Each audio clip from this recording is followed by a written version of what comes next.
May I now invite on stage Mr. Suresh Vidyanathan, Board Director and Advisor, Dr. Lavish Bhandari, President, CSEP, Ajay Bindru, CEO and Managing Partner, Beverly Hills Polo Club, Jayan Das Gupta, former Indian Ambassador, WTO. And to moderate this session, I request Karthika Sharma, Deputy Managing Editor, News9, to join us here on stage.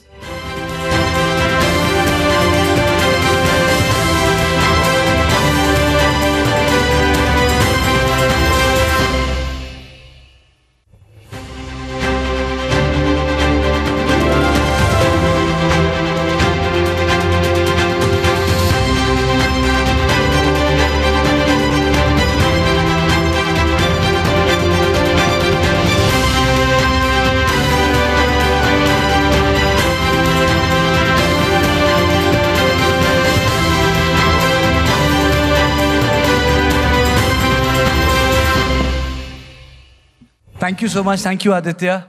Thank you, Sakshi. I really don't need to explain the topic. The topic is how to navigate the tariff, the tectonic tariffs.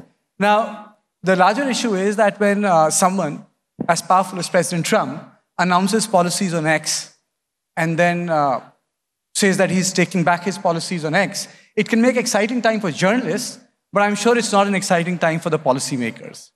And if you look at the average jump in the American tariff, it's 15.4% since 1938.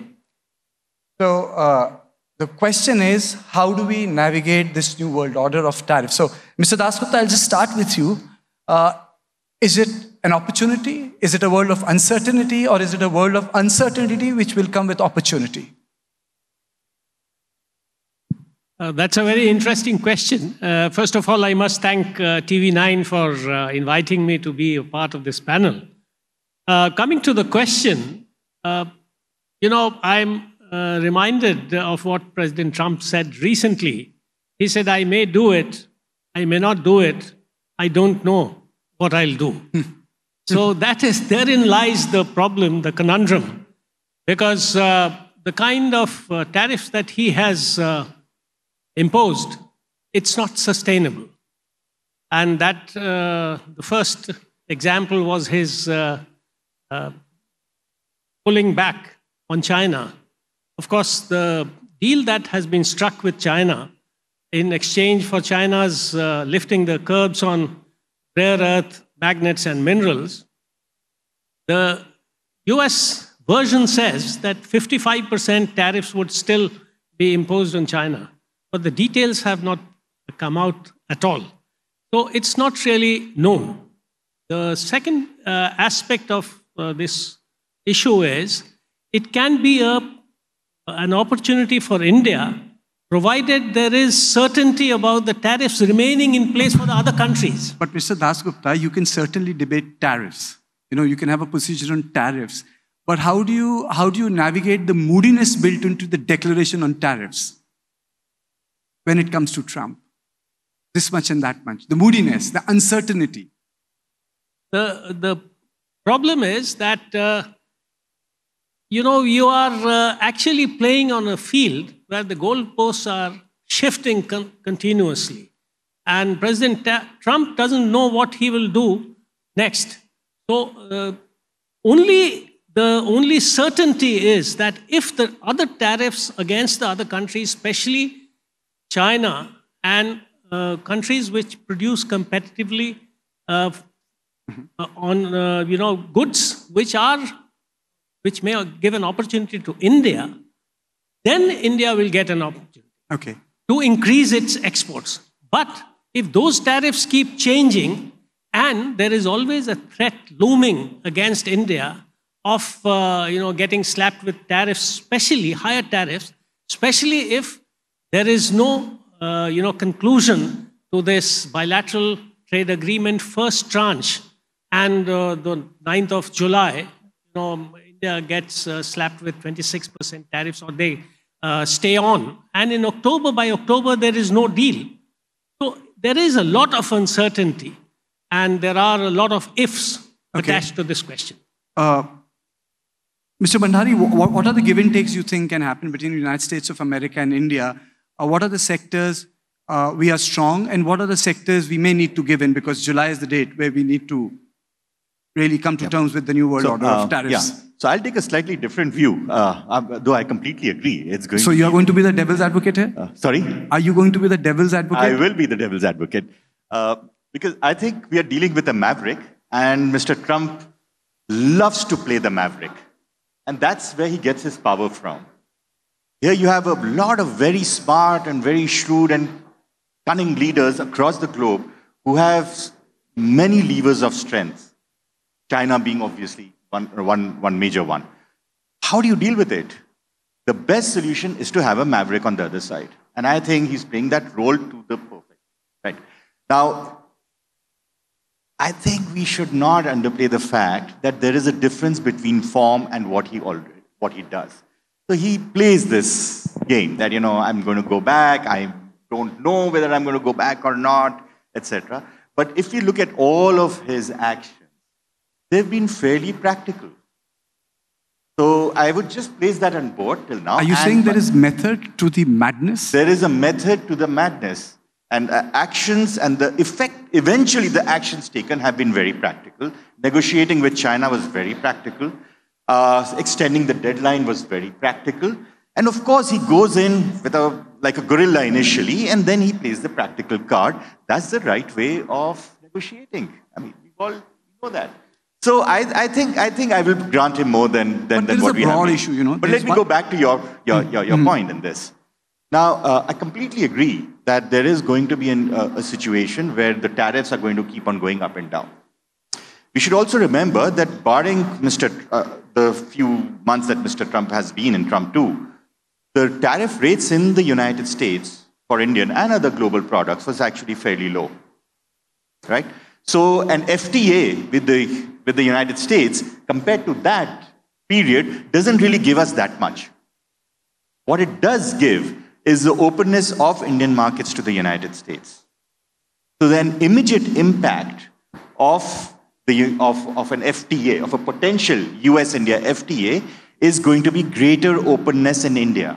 Now, as an economist, I would say that would be phenomenal for India, because India had, in a sense, reversed its policies of the 2010s and was getting more and more protectionist. So this will essentially be an opportunity for India to reverse its protectionist stance, be more open, and which will obviously require it to be more flexible.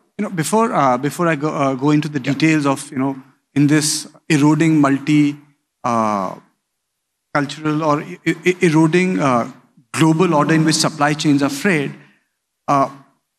is this a result of economic nationalism of Trump, or rise of nativist politics, or, as you said, you're the devil's advocate, the world was having good fun at the expense of America?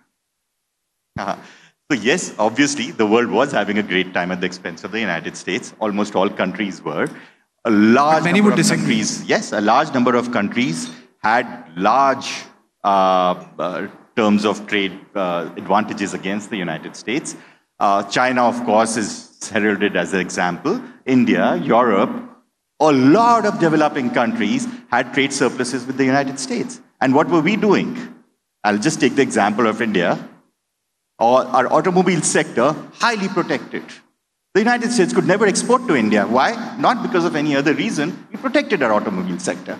Now, so this is also a pushback. It is much more than Trump, because even Mr. Biden was moving towards similar policies.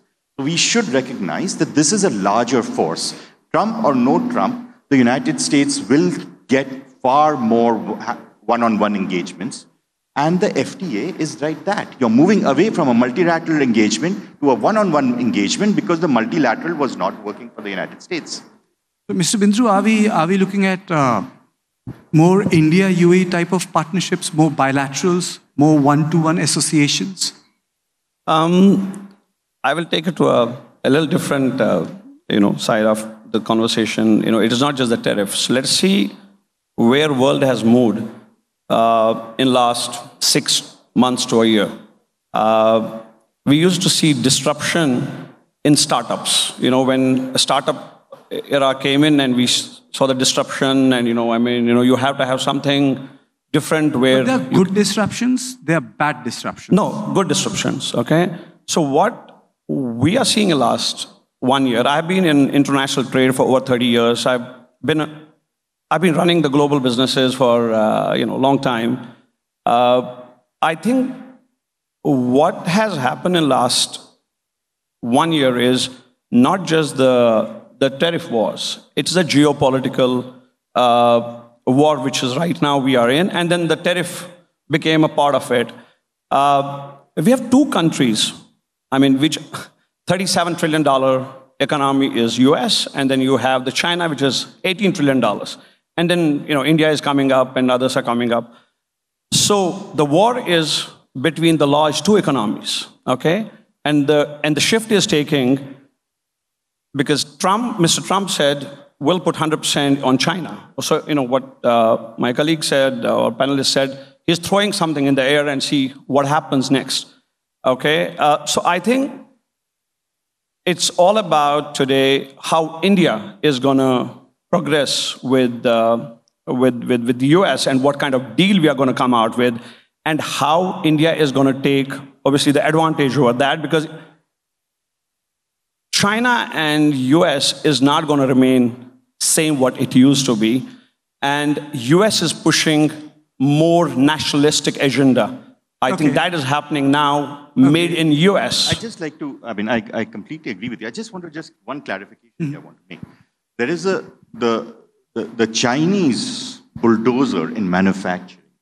There was only one way India thought it could handle it, given the fact that it was misusing the WTO provisions for sure, right? So we thought we will become more and more protectionist. But in the process, we also did not create opportunities for America. And so did other countries. But this pushback is actually natural. Will India's manufacturing pick up now in this imbalance or the uncertainty that has been created? Absolutely, because see, it is not just the US. We are seeing this whole nationalistic approach in every, sort of region in the world. I would say protectionist, this protectionist approach. Correct.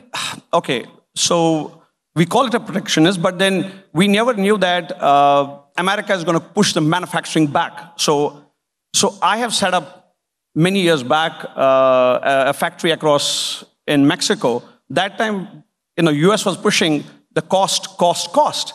And now it is no more cost because the NAFTA, which is the American Mexico and the basic problem is that America itself is dismantling the rule-based order which it created for everyone to follow.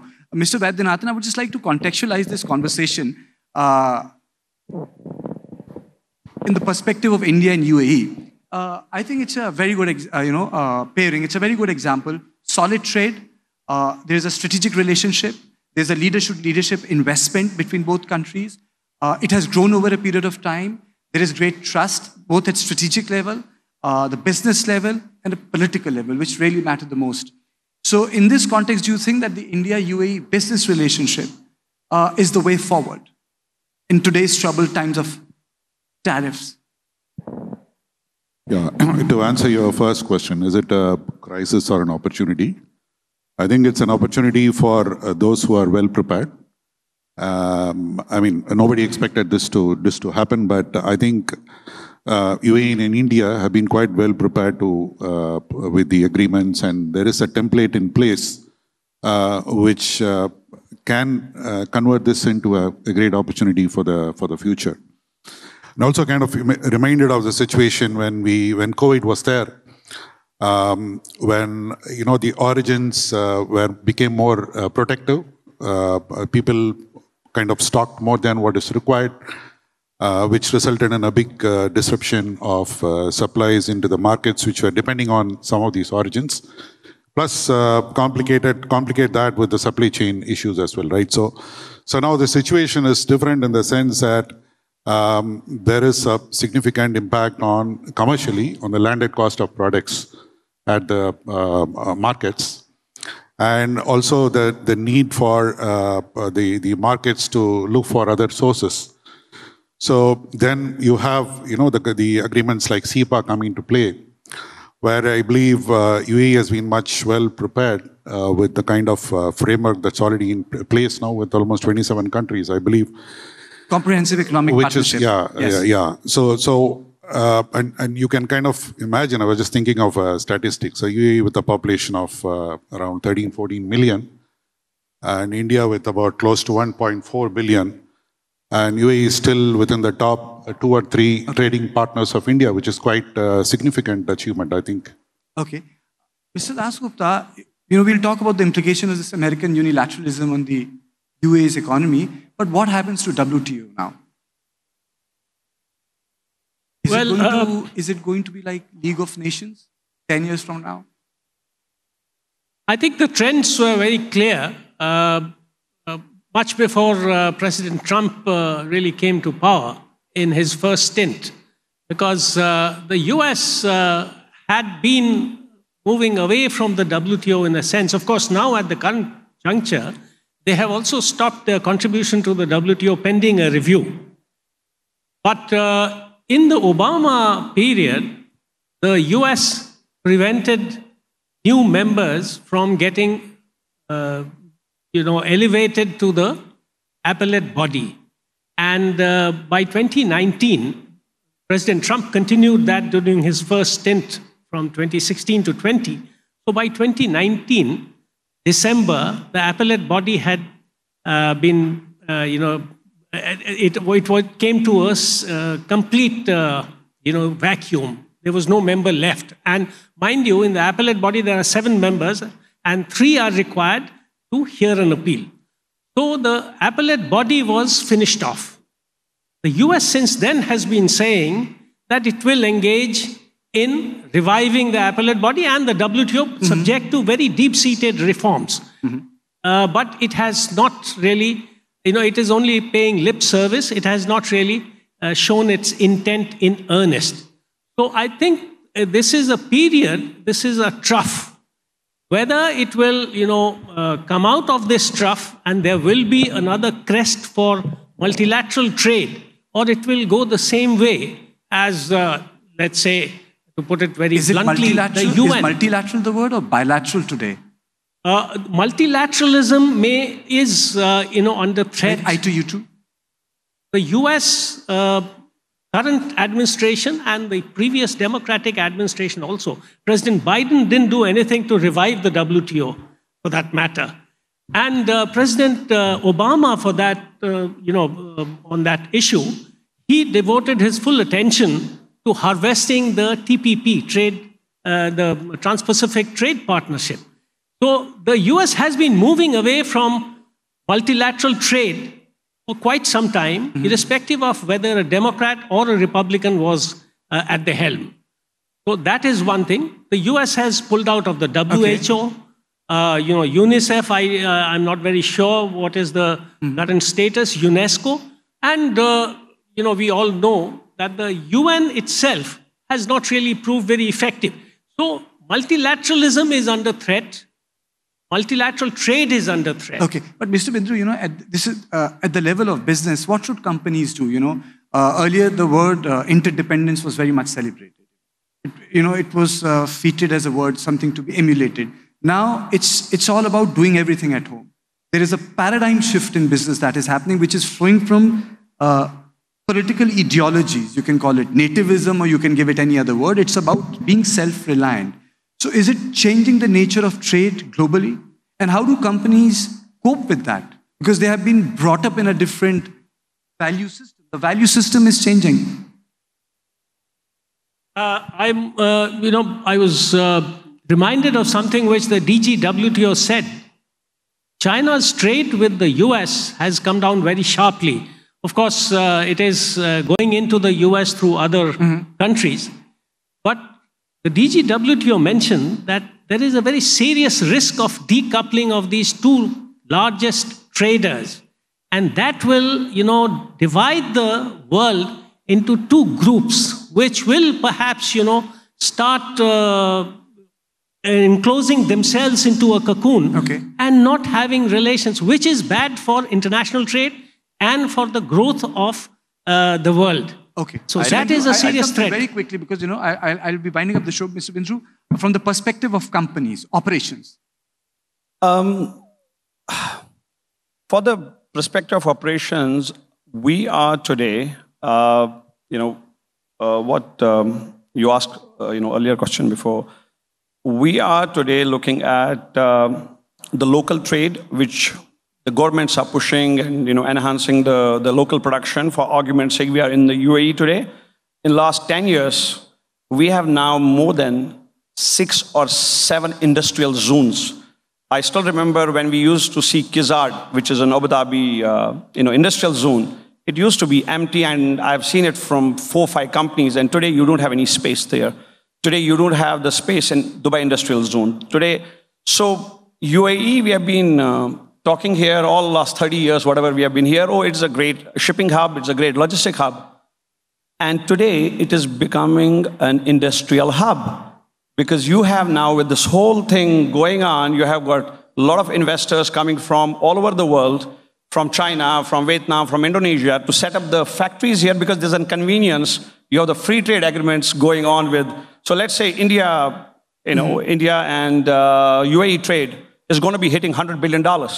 Okay? So it's a convenience. So they will come, invest here, and take an advantage of that. And it's more going bilateral now, and obviously the national, rather having those regions around what we had earlier in many parts of the world. So Mr. Bhandari, the nature of the supply chains are going to change. Yeah. Completely. Absolutely. So 3 things. 1, WTO gave us great benefits to the world. No 2 things about it.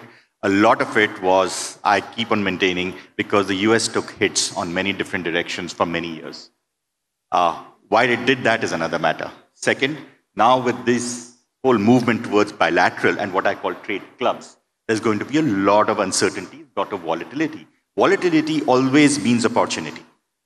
We confuse the 2 things. But volatility always is opportunity, but the opportunities would be short term. So imagine a world where you're going to keep on having all kinds of churns happening year on year.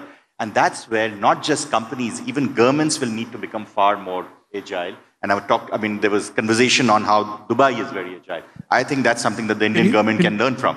So that is the second thing. The third part is, how are the value chains going to differ? Well, we forget that the biggest loser has been China. It's got these massive capacities that now it has to find third countries to trade from.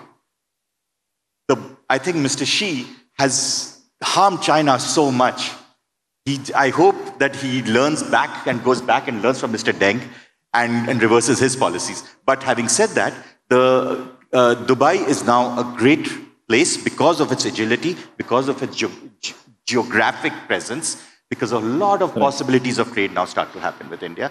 And last, most important, but this can only work when both companies and governments become far more agile. I really run short of time. I would have loved to entertain more questions, but I personally feel that American economy is trying to do what the Chinese have done 20 years ago, which is manufacturing. I don't know where the American economy will be taken under the current dispensation, because their economy was in a high-end technology. And that's where China seems to be going. And the political leadership is primarily more invested in the Rust Belt politics, which is hard mortar and brick politics. So that's all on navigating tariffs. And I think the bottom line is that the crisis will definitely create more opportunities. Thank you. Thank you. And please be on the stage. Kartika, please stay on. We'll have to honor our guests with the hampers that we have for them.